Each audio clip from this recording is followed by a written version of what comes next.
Go. Hello and welcome to Hardlands Media Chicago Corner. I'm Lainie Peterson. I'm joined by my co-hosts here. We've got Daniel Lupker, we've got Kit Cabello, we got Gunnar on the board over here. Sending a tweet. We've got a lot of news for you today here from Chicago. First of all, Crane Chicago Business. And by the way, you can always check out the links to our show sources in the show notes, which are right under the video. Also want to remind everybody that we do invite your participation in the show either through making contributions through Patreon, or what is the name of, I'm sorry, our new service? Streamlabs. Streamlabs. You can just go in the description down below. It's the first option. Yeah. And that allows us to, your contributions help us on the show. It allows us to keep the studio here in Chicago operating. And the cool thing about Streamlabs is that they don't take a whole lot of the money in commission, so we get that money, and we really appreciate everybody's support. If you are unable to contribute, we are still incredibly glad that you are here with us today, and we do appreciate it if you will share the link to this show to your social media platforms. The big news from Crane Chicago Business today, though, is Mayor Lori Lightfoot of Chicago has put a price tag on the cancellation of events here in Chicago due to the corona epidemic, and that amount is about $1 billion in canceled events. Now, Chicago is a major transportation hub. It's a huge, great city, and so we rely a lot on events, conventions, and concerts and festivals and all of that. And we're looking at about a $1 billion hit to the city's economy. And of course, as I've pointed out in the past, this doesn't even begin to touch the losses in this city. We're also a big entertainment city. Theater in Chicago has an economic impact of about $1 billion. The stages have been dark in the city of Chicago at this point. Concert and live music venues, there are a few that are coming back. Our friends at Montrose Saloon, they're doing some great stuff out in their beer garden, live entertainment. Okay, well, I'm glad they're great. okay. Green Mill is experimenting with allowing people to come in for shows. They can go in for 2 hours to enjoy the shows that way. We have one set and then the other, but they are not allowing any horn playing or singing, which is interesting. But the reality is that our city is taking multiple financial hits. At this point, it appears as though Mayor Lightfoot is in a position where she's going to have to be facilitating what are called public-private partnerships. Those always make me very nervous because it is often the private end of the partnership that ends up taking the public resources. At the same time, we have an economy that is often based on the goodwill of very large private corporate employers. So this is going to be, I think, a very difficult time for our city. Our mayor takes a lot of heat, including from people here at Hardlands. I take a different approach to this in the fact that I've noticed that everybody seems to be angry with her. So I I actually take that as a sign that she's doing a good job, that she's not afraid to annoy and upset people. But I do think that this is going to be an uphill battle for everybody here in Chicago. I am very concerned. Okay, so with Lightfoot, she has had a lot of chances to really, kind of fix her image, and I think the reason why she's getting a lot of criticism now is because she can't take it. She always gives like a big pushback against it, and there's been a lot of reports about her being thin-skinned in regards to this. And now adding on to it, giving $1 billion price tag to cancel Chicago events because of COVID-19. Ugh, she didn't create that. I know she didn't create that. She's trying to explain what has happened to the city. I know. There's a massive shortfall because we are dependent on tourism. We are dependent on these events. And, we're not manufacturing a whole lot here. No, we're not. By the way, I want to throw out, I think it's very important to throw out in this context that who spent most of his entire time being mayor trying to do everything he could to increase the percentage of the Chicago income based on tourism, which, as you just pointed out, is sort of tearing us apart right now. That's Rahm Emanuel. Yeah. And it's again, what does a resilient economy look like? What does a resilient economy look like in a time of climate change, when we are going to be seeing more disasters? And there are people who believe that COVID-19 is the result, in part, of climate change. That this is causing certain viruses to be released and to behave in certain ways. So what does a resilient economy look like? Well, it's not necessarily going to be lean nor nimble. And it may require sacrifices on the part of everybody, but it is also something that can help keep infrastructure updated, and it can keep people employed and children in school and people fed and provide medical care.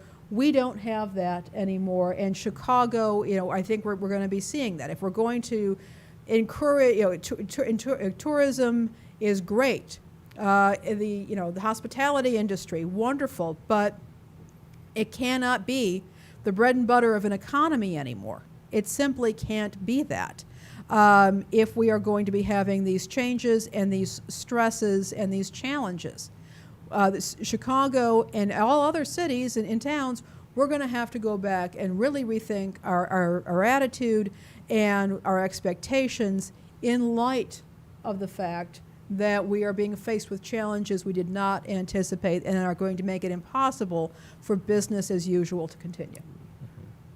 Yep. So it's a concern, and I'm hoping to see people step up.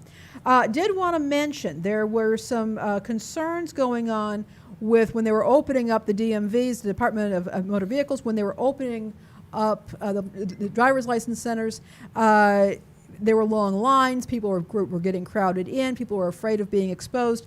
So what's going on is Illinois driver license services are being, the expirations are being extended until November 1st. So this is going to reduce some of the congestion. And if people are afraid to go out, if you're feeling uncomfortable about going out, you don't want to stand in a long line, you've got some breathing room. What are the requirements to get an Illinois driver's license? I'm just asking for maybe someone who needs to do that like in the next month or so. Yeah, you're going to have to go. You have to go down there. You have to bring certain types of ID.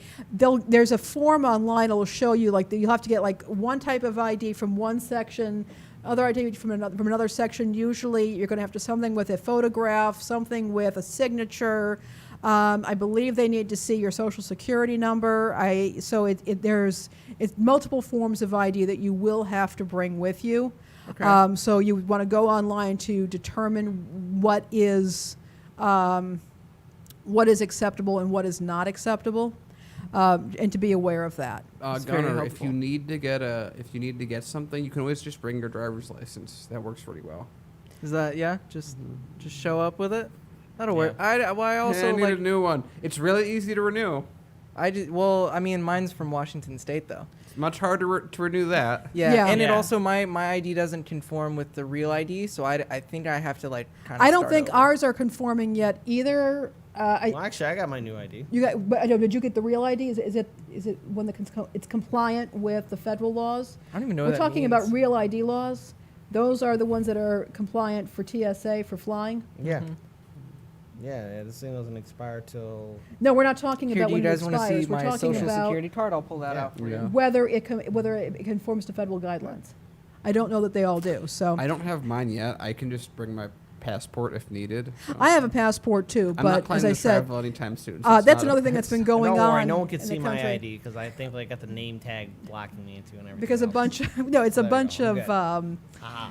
real ID laws for those of you who are outside the United States and happen to be watching this. There's a bunch of states where the identification cards do not conform to federal standards for people who want to fly. So you would have to bring a passport if you actually wanted to fly. But there's been delay after delay as to the adoption of Real ID. I think by the way we're going, it's going to last another 10 years. Yeah, Washington it's State just like was- I have a passport. It's like I don't use it for anything, so why not at least give it a purpose in life? The You know? Army lost my passport for me, which was really cool, and they didn't What? reimburse me. Whenever I got, it was so weird. When I got my Washington State ID, I had the option to pay $30 more to get an ID that was, if you live in Washington Next State, you can pay question, extra yeah. money to have your ID. question. It allows you to go to Canada. Pretty easily, and I could have paid $30 more and gone to Canada, but instead I got the really cheap one, and it didn't conform. The new ID conformed with the Real ID standards, but this ID didn't, and it which is really weird, and it's like that kind of everywhere, all over the country. There are states that just there's no conformity to the way that we do IDs. I think it's just There's meh. it's funny. It's talking about conformity. It reminds me when we were talking about how trash bags so easily fit just about every trash Yeah. bin because there's standards. Yeah. And it's like everyone's like whatever. Somebody was asking what about admission centers and other things. As far as admission centers, testing centers, I'm not clear on that at this point. What I can say is that there are some online services such as renewing license plate stickers. You can go to www.cyberdriveillinois.com to do that. Also, through the July 31st, the driver services facilities are serving only new drivers. Customers with expired driver's licenses, ID cards, and vehicle transactions. I guess is that if you're trying to register a vehicle. Face masks are required. There's going to be social distancing, which is going to limit the number of people inside a facility at one time. Also, if you are going to be visiting the facility to renew a driver's license or ID card, you can do a pre-registration application at cyberdriveillinois.com, and that's going to speed up the process for everybody. You're going to minimize your exposure, and it's going to make everything move much more quickly. I would remind people that there is a driver services location in the Pedway downtown, which is sheltered from the sun. As I've been there myself. It's a nice place. So that might possibly be an option for you as well. I was seeing people standing out in the hot sun the other day, and it was not looking real good, but there is an extension at this point. Check out the article from the Tribune and go ahead and visit Cyberdrive Illinois, and you can check out and see what the terms are and what's available, what kind of concessions are available at this time. We do have some disturbing news from one of our big employers here in Chicago, United Airlines. One of our biggest companies here in Chicago is warning of about 36,000 possible layoffs. Well, that's basically the population of Oak Park. Yeah, Wow. or Park Ridge or something like that. That's the size of a suburb. That's destroying so many families right there. That's 36,000 individuals, and who knows what their current situation Plus their is. families, Yeah. plus their leases, plus, by the way, as we talked about before, it's going to get bad in August when all these protections wear out, so I'm glad that they're getting laid off And when right. people don't have health insurance. Yeah. And that'll affect a lot of people here in Chicago. So this is just another strain on a system that's already under strain. Hey, but no. is it just me, or did we not just bail out all of the airlines with the condition, or at least what they said publicly, that, hey, we have to lay all these people off if you don't bail us out? Now we bail them out. what happens? They go, hey, we're still going to lay them off anyway because we want our bonuses and we don't want to give that up, and we shareholders. Oof. Yeah, never forget that Congress was in a super fast rush to bail out the top 1%, all the while screwing over the American people so we can be stuck with that measly $1,200 that's supposed to last us for 10 weeks. Remember that? Anyone remember that? Oh yeah. I'm sorry. Was money? We were supposed to. I've never. You didn't get the stimulus check? No. I was. No, I I was one didn't. of the people outside of its parameters. Yeah. Mm-hmm. I'm sorry about Very that, good guys. time. So very helpful system that we've created here in America. Thank you, Steve Mnuchin. Thank you. $1,200. Meanwhile, in Canada, they're opening community gardens. $2,000 UBI. They're happy. Their population isn't imploding. The layoffs aren't really a thing that they're worried about. Meanwhile, in America, the people that are like, socialism bad, having the worst outcomes. What a surprise. It's like you need a mixed system to succeed at anything. What an idea. And meanwhile, in Canada, they are arresting Americans that are violating the quarantine guidelines after crossing the border. Some people are able to get in, and they are told, you have to drive straight to your location, and you have to stay there for 14 days. And recently, a couple from Minnesota decided to take some stops, and they got caught. No good. Arrest them. Yeah, good. They did, and rightly so. If but they're going to be stupid in Canada, other countries, they probably didn't shoot them. So no, they that's nice, didn't. at They least. didn't get shot. It's just fascinating to me that this to me is just the American, the ugly American, and not all Americans are like this, but it's the ugly American attitude exemplified in that story. Just ignore. Go to a foreign country and ignore what you're told to do. I bet that they yelled at them like the Mounties or something like, "Hey, get out of our America! You're in Canada. Shut up! You're under arrest. You're under arrest. Get out of here. What do you think you are?" Yeah, absolutely. All right, and going into more sad news. No. More sad news.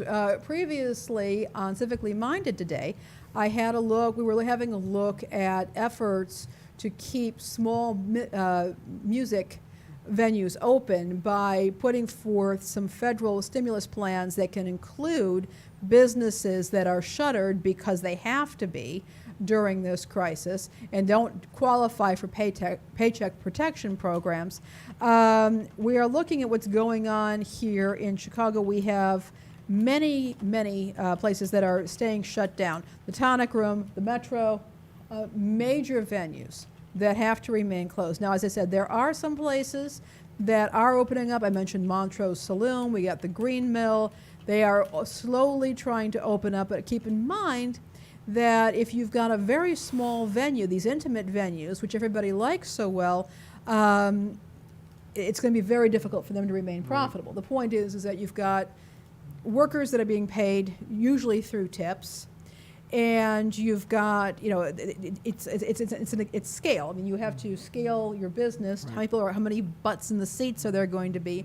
How many people are ordering drinks? People are ordering food. There's the cover, and if you have to quarter the number of people who can come into your venue, that business is not built for that. Yeah, I know a lot of restaurants in the city seem to need around, what is it, like 75% capacity in a lot of instances, just to be like, okay, we're breaking even today. So if you can't fill up more than 25% of your capacity, that's like saying, hey, please help me lose money. That'd be really good. I'll just stick with takeout. Yeah, and so this is, again, if there isn't much to come back to, we have the loss of jobs. We have the loss of a business in a building, so that can result in vacancies. And we know that vacancies are very bad for communities. It's blight. Vacancies become blight. And if no business wants to go in there, we're looking at possibly some commercial landlords. They go out of business. And what happens? Of course, we have the fire sales. Right. We've got major corporations that come in, swoop in, or major developers or a combination of both come in, swoop in, buy up all the property at fire sale prices. They have very little connection to the community in which they are operating, and this is intensifying, accelerating, I would say, a process that we are already afraid of happening. And on top of all of that, if no one comes in and buys it out, then you just have blight, which has its own ramifications that you have to deal with. There's a psychological impact. When people wake up every day, children, teenagers, adults, and all they see is ugliness around them, it doesn't make any difference how pretty their home is. Right. It has a very negative impact on people's psyche. And so this is a real concern. So I'm hoping that this Restart Act can pass, and we can at least try to keep these businesses open or keep them functioning after they deem it safe enough to reopen. It's a serious situation right now. Wouldn't it be nice if the federal government moved with the urgency and care to protect small business owners and regular Americans as they do for the top 500 corporations? Well, see, again, Daniel, you're they asking put them to that care bill about together people fast. that don't help them out, remember. This is all a key structure argument. America is simply bought and sold by interests and then goes through the process of pretending to care about the people just so they have enough votes to deal with it, and they of course can flip a little bit more, but it's a terrible system. I want to give people like a sense of scale as like how many businesses we're talking about here. So this is like half of a city block somewhere in Chicago, right? It's just a picture that I pulled up, right? But like all of these little places here are individual businesses. That's half of a city block, okay? And the city of Chicago takes up what, like a 40 to 50 square mile radius, and a lot of businesses are like this, and they're all built in on corners and city streets. So like one city block could have 10 to 15 businesses. Multiply that by however many streets plus the other side of the street. Yeah, plus the other side of the street. Like it's a lot of businesses, and a lot of them are small businesses. They're not just regular people. They're not giant corporate overlords that just have money to throw away. Yeah. Right? Yeah. The other thing to keep in mind is that Chicago, and I am sure other places have this as well, they inexplicably give tax breaks to commercial property owners that have vacancies. Now, this makes a certain amount of sense on a short-term basis. Yeah, you want to get a good tenant in there, and giving somebody a tax break, that can make some sense. But in some cases, you have these storefronts, these commercial properties that are vacant for months and even years on end. Mm-hmm. And you have to be wondering about the kind of creative accounting that allows for that. And the business owners say, the property owners say, well, we own this property, it's our property, we get to decide what happens to it. Well, what you're choosing right now is negatively impacting your community. Those vacant properties, they attract squatters, they attract thieves that come in and strip pipes and metals out of there, making it a dangerous building. They can attract rodents. I can give you an example. I was part of an organization that had a storefront property. There was a property next to us, a storefront. They went out of business. They never bothered, and the building management, whatever it was, never bothered to winterize their pipes.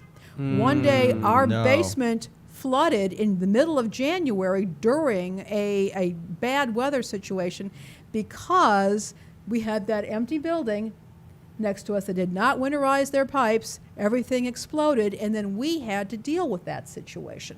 So this is the kind of industrial thing, or a business or industrial accidents can happen when anything is when you leave businesses vacant. We cannot afford vacant businesses, and I think what's going to have to happen is some of these tax breaks are going to need to stop or be curtailed. And you're going to say, okay, we'll give you 2-3 months to get a good tenant in there. If you cannot get a good tenant in there, we have to talk with you about this, because there's clearly a problem in a city of this size. Yeah. This is where a community has to come As together. of 2010, Chicago has 230,624 small businesses. That's as of 2010. It's the third largest metropolitan city small business-wise. New York obviously leads, and then Los Angeles, and then Chicago. And then on top of all of that, and this goes back to when we did coverage with Fritz Kagi and the entire assessors debacle, Chicago also shifts a huge amount of, and this also gets in with the TIFs, a huge amount of property taxes are shifted onto low-income housing and small businesses because they are being offset from the larger corporations that are here and the wealthier people that could go through the whole Barrios Madigan process and get their taxes. So on top of all of this, everyone's taxes are up. So if you actually want to learn more about why Chicago is not broke, please check out Tom Tresser's book. It's called Chicago's Not Broke. Check it out. Again, it's called Chicago's Not Broke. It's a great read.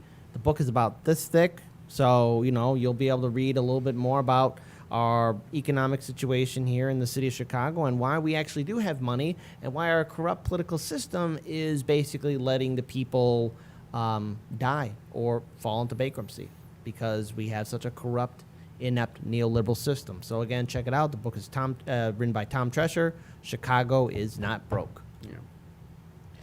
All right. Well, I do have to round out all of this doom and gloom. I've got some positive stories. What's going on? I'm still waiting for the bear story. No. You understand your question? Okay, we got some positive stories. These are some of our animal stories. First of all, we have an update on Chance the Snapper.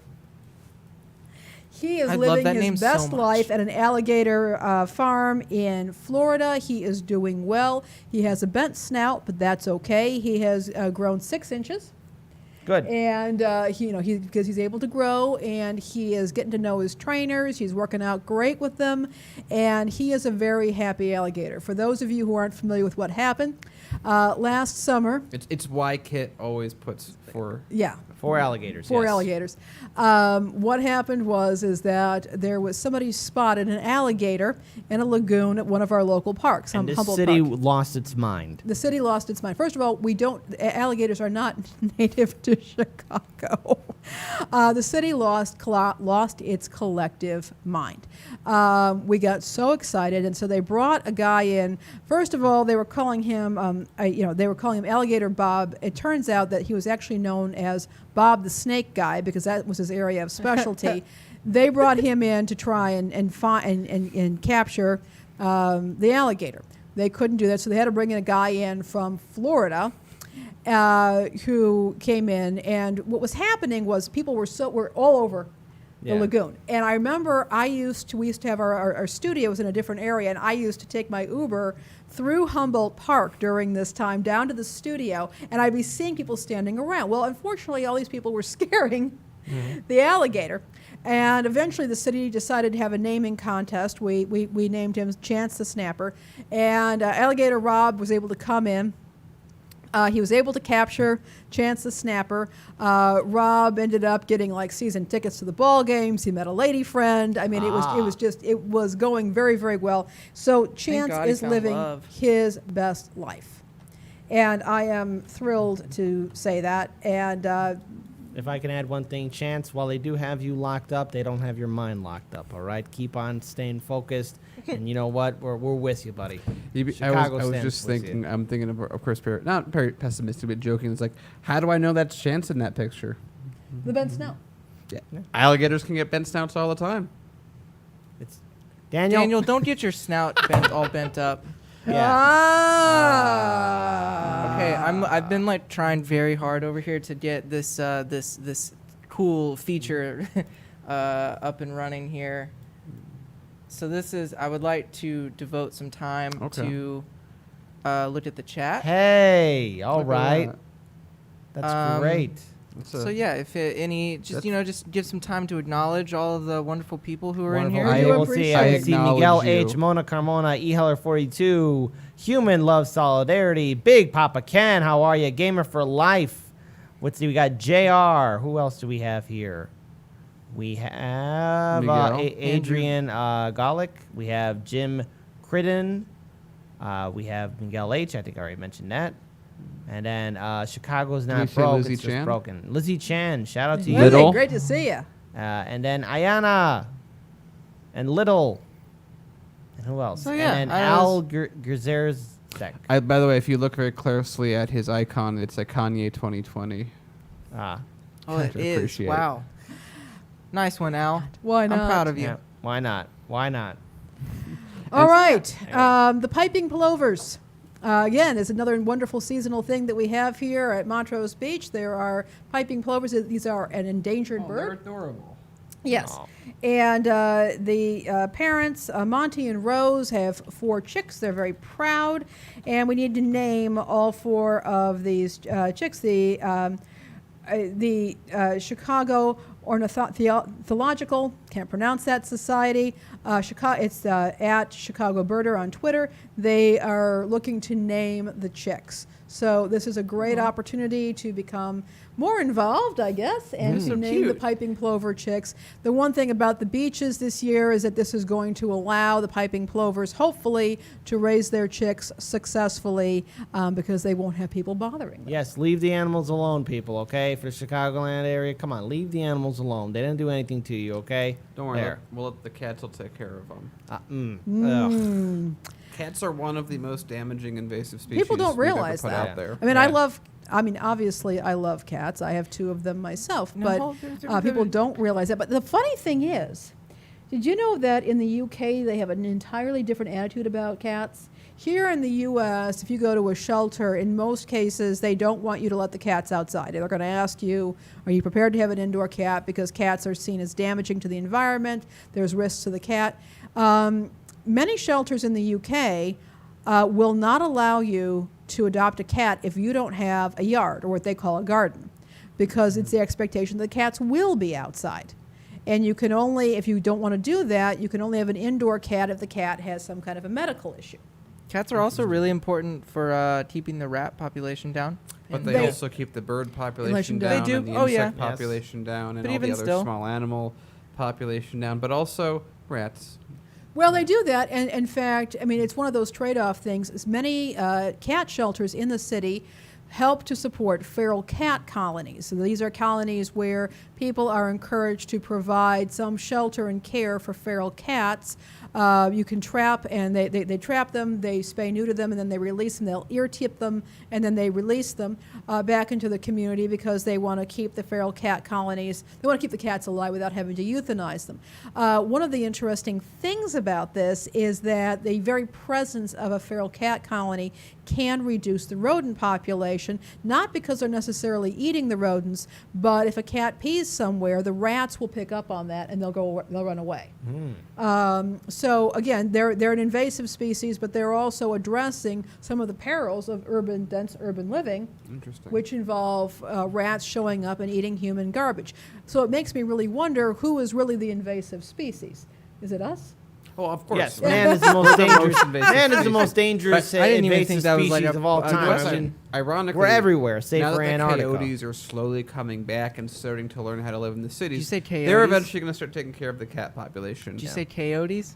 I said coyotes. I heard coyotes, but I think I heard you said coyotes too, I could buddy. say peyote as well. Chaotic coyotes. Chaotic coyotes who are I like that. That's fine. You know what? That could be a band if we had a venue for them to play. Or maybe a sports team, you know. We have I think we've had like 3 different band-worthy names come through this place in the last like month or 2. Indeed. We got something. All right, and for our final story today, you recall my report recently about the black bear that was making his way through Illinois. Turns out, the bear, his name was named Bruno, he was making his way through Illinois. Turns out he was trying to find a mate. Oh, he's lonely. He wanted to find love. Isn't that what we're all looking for? Can we just give Bruno a break? Yes, I mean, and you have to admire the amount of work that this bear was trying to, it was putting into finding a girlfriend. Jeez, the lady bears are way too picky. This guy went above and beyond.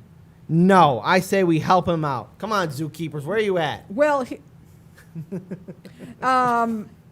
okay. Apparently, he went back. He got into Missouri.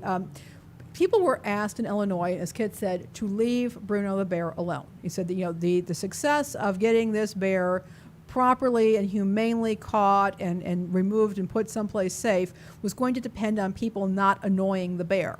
And I guess we didn't annoy the bear here in Illinois, which actually shows a remarkable amount of restraint. I would say this is more of a luck thing, but yeah. Well, I'm with Daniel on this one. This is luck. Any case, Bruno got into Missouri and was found in a St. Louis suburb.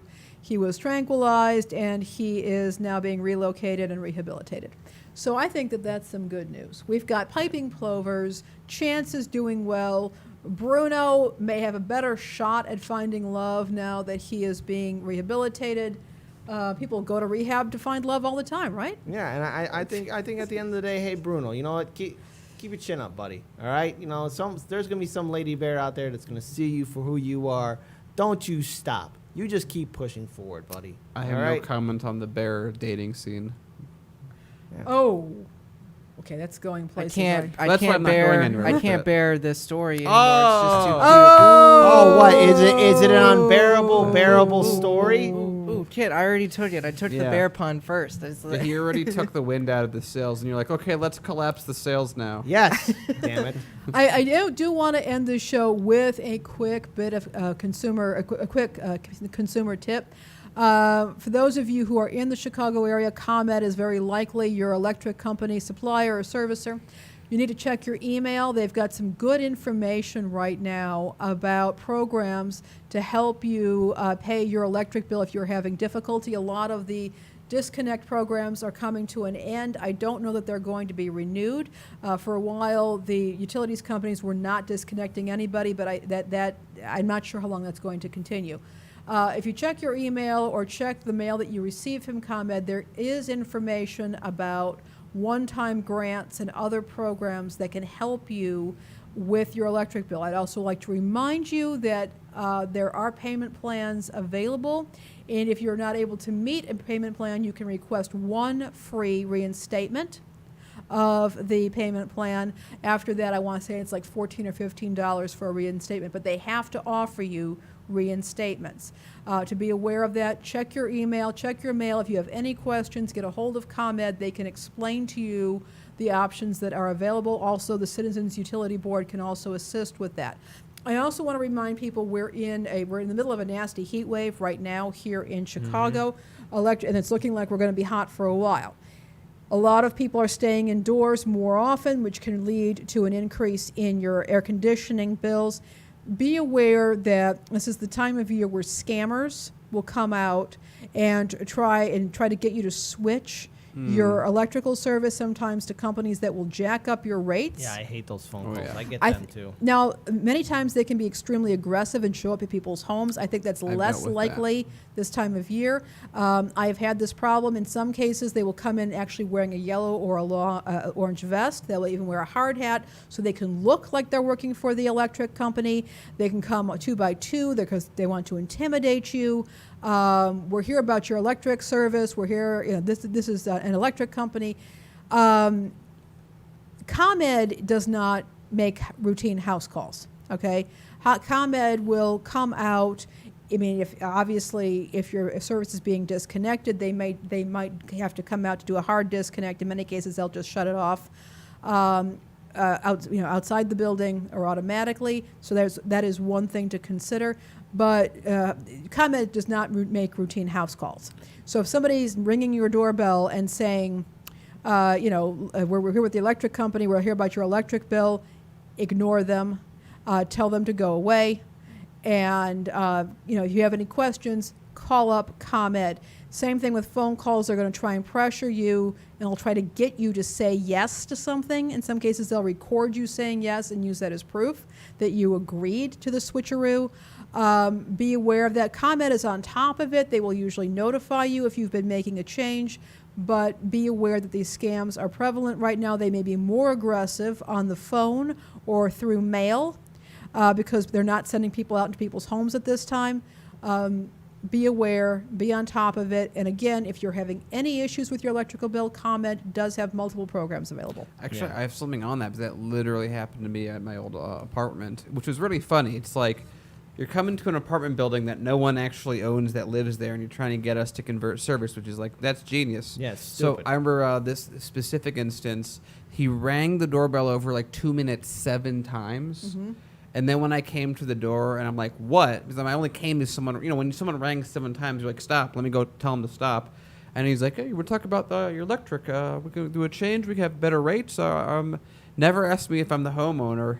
And then I eventually go, you do know this is a rental unit. No one here owns any of the stuff here.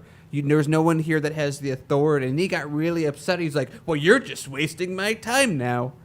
And I'm like, dude, you rang my doorbell 7 times. What do you think you're doing? Go. Well, you can actually, if you get your own electric bill, you can switch the servicer. You can switch who you're buying the electricity from. ComEd will continue to service it, but it's something to do with consumer choice of some kind. Yeah, you know, that still seems weird. It's like, okay, so I use the same lines from the same company to go through. So I'm sure there's no there's no profitability they need to pull out of that. There are other scammers though that do this, and they will actually now it's scammers imitating the scammers. And they want to get into your home, possibly to rob you. And so they will pretend to be these electric company scammers. One case, a guy on the south side, 2 women attempted to do this, and when he resisted them, they beat him up. Madness. Yeah, it was just absolutely. This is why you always need a Bioshock wrench. Hey, what's up? My name is Joe AC. This is my friend Tim DC, and we're here to service your electricity. I just want to make sure that everything's good. The pipes are clean. Hey, buddy, take it somewhere else. Hey, buddy, I don't I'm not hear your pal, guy. Okay, Hey, all right. Well, first of all, you don't bring your crab over here, all right? I didn't ask you to bother me while I'm watching I want to talk to your manager. I don't have a manager. My name is Jim AC with Tim DC, Hey, whatever I I don't want said to the hear name about was. it. Right now, I'm watching Maury. I want to sit down and watch the couch and sit on the couch and watch the TV. I want to okay? watch the couch. I want to watch the couch. Damn it! Watch out! I'm going to stick my alligator on you. Yeah, there we go. Get out of here. Ooh, with lady's that. got an alligator. Get I'm getting outta out of here. here. Bruno the bear is going to show up. All right, folks. So that's it for Chicago Corner this week. I want to thank everybody for joining us. And, of course, those of you who joined us earlier for Civically Minded, it has been great.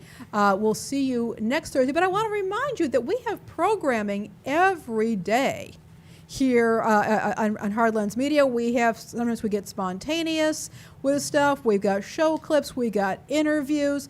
We have Monday, Wednesday, and Friday. We have our news programs. We've got our Hardlands Media Tech Show with Jerome, which is fantastic. Awesome stuff. Jerome is the man when it comes to tech stuff. We have so much going on here, and we've got so much more that is coming. We want to thank all of you for your support, for your super chats, for your support through Patreon, and just sharing this information, or sharing the links to our shows on social media. If you have not already, we do invite you to subscribe to our channel. We know that some people are not always getting the notifications. We're trying to address that at this time, but keep in mind, for example, on Thursdays, we start at 5 p.m. Central with Civically Minded, and then at 6 it is Chicago Corner. Now, we're also on Rockfin as well. Please check out some of our individual content on Rockfin. What I do with channels I like every day is just beginning of the day, when I wake up, I'll just check that channel, see what videos they made in the last 24, 48 hours. So even if you don't see it live, the same information is there. And a lot of the live streams we're going to be doing besides the main shows are going to be a little more spontaneous. So you may not always be able to see them live, but we're going to do what we can to try and get them broadcasted out to Twitter, which seems to do a better job notifying. But it's, we're working with you to get this done so we can give you the most content that you can take. On that note, Monday at 1 p.m., Kira will be starting her live streams on HLM, so awesome. Be sure to tune in for that. And Tune in. I don't know. We're always making stuff here. We will slowly figure out a better schedule and a better way to let you guys know as we figure it out. But I mean, just stay tuned here. We have beautiful chaos that we're dealing with right now that is very quickly becoming increasingly orderly. And we're very grateful to everyone, including our Patreon supporters who have been helping us out, because you guys have been a main heart and backbone to everything that we are doing here at Hardlands Media. We owe you guys so much. We owe you guys a lot. We are very grateful and very thankful to have you guys on our side. And I want to give a final shout out before we go, because this seems like a big moment for Big Papa Ken. Great show, finally made it live. Congratulations. Glad you're here. Thank you so much. So thank you so much for joining us. All right. So just stick with us, folks. We have this beautiful studio here in the city. In fact, when you look at the beginning and end of the show, you're actually looking out our window right here in the city of Chicago. This is a great city. This is our show, Chicago Corner. We are dedicated to Chicago because we live here. And we want this. We come down hard on the city, but we do that because we love this place and we want it to be all that it can be. And you all are helping with that. Definitely. Rock on. All right. See you Take care, guys. folks. Jim AC with my friend Tim DC.